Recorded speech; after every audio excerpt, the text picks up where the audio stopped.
Hai, katekese ke-94.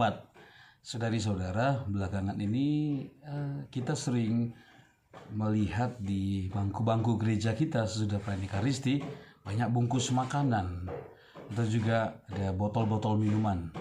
Nah, sebetulnya bagaimana sih adab dalam berekaristi setiap hari Minggu? Nah, ini pasti banyak orang ingin tahu dan bertanya.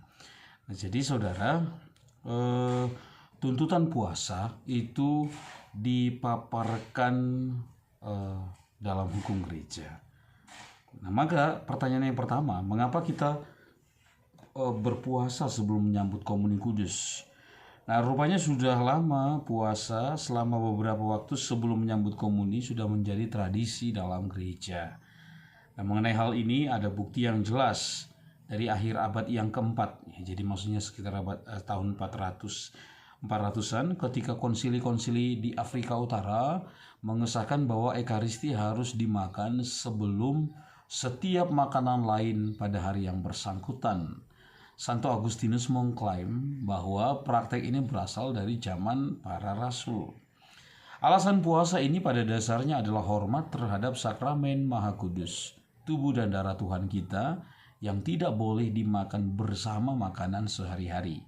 Pada abad ke-13, Santo Thomas Aquinas mengajukan dua alasan lain untuk menanggapi sabda Tuhan kita. Carilah lebih dahulu kerajaan Allah, Matius 6 ayat 33, dan untuk menghindari bahaya memuntahkan makanan yang disantap sebelumnya. Santo Thomas Aquino lah yang menetapkan bahwa puasa harus dipatuhi mulai tengah malam, yakni pada awal penghitungan hari secara Romawi. Pada alasan-alasan ini dapat ditambahkan kenyataan bahwa puasa merupakan suatu cara penyangkalan diri sebelum menerima suatu anugerah agung, sama seperti kita menyangkal diri pada masa Prapaskah sebagai persiapan pesta Paskah yang agung. Juga sama seperti gereja secara tradisional menetapkan puasa sebelum pesta-pesta besar. Misalnya Maria diangkat ke surga atau pada hari Natal. Kebiasaan ini dapat dilihat sebagai suatu cara untuk memurnikan dan menghampakan diri supaya dapat menerima kepenuhan Allah. Ini dapat dilihat sebagai suatu cara untuk meningkatkan kelaparan rohani yang hendaknya menjadi tanda kerinduan kita untuk menerima tubuh dan darah Kristus. Dari tahun ke tahun, lamanya puasa ini secara berangsur-angsur menjadi semakin singkat. Pada abad-abad awal, seperti telah kita lihat, puasa dilaksanakan sejak tengah malam, dan puasa ini menuntut pantang dari segala makanan dan minuman termasuk air putih. Tahun 1953, untuk mempermudah penyambutan komuni secara lebih sering oleh kaum awam, Paus Pius ke-12 menyatakan bahwa minum air tidak membatalkan puasa. Tahun 1957, ia mempersingkat lamanya puasa dari makanan dan minuman alkohol menjadi 3 jam.